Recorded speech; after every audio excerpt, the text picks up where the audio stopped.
बढ़िबो अंगनवाड़ी कर्मी दरमा एने केंद्र सरकार तरफ बड़ सूचना जारी है। एवं अंगनवाड़ी कर्मी 10,000 परिवर्ते हेब 18,000 टंका दरमा। कौन रही अपडेट वीडियो रे जानिबा शेष पर्यंत देखंतु। ता पूर्व वीडियो को लाइक करंतु, सब्सक्राइब करना थिले एबे सब्सक्राइब करी पाखर थिबा घंटी चिन्ह को दबाई दियंतु। एबे आंदोलन रे ओहरिछंती अंगनवाड़ी कर्मी और सहायिका। विभागीय सचिव सह आलोचना हेबा परे किछि दाबी को स्वीकार करा जायथिबारु आंदोलन रे ओहरिछंती अंगनवाड़ी कर्मी। विभागीय मंत्री उपमुख्यमंत्री प्रभाती परिडा सह आलोचना रही।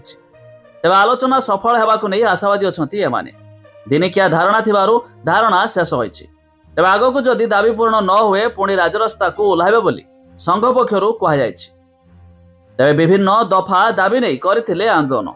मासिक दरमा 10,000 टंकारु वृद्धि करी 18,000 टंका मिलिबा, पिलांको मिलुथिबा खाद्यर टंका बढ़ाइबा, पेंशन लागू सह अवसर समय आर्थिक सहायता मिलिया भली दाबी मध्य करथिले। ताछड़ा निर्वाचन पूर्व सरकार देथिबा प्रतिश्रुति लागू करिया पाए दाबी करी अंगनवाड़ी कर्मी माने मध्य आंदोलन को ओह्लाइथिले। एहा सह हॉटकुक मिल पाई मुंड पिछा 7 टंका 20 पैसा सर्वमोट मिलुथिया बेले एहाको वृद्धि पाई मध्य दाबी कराଯାଇଛି।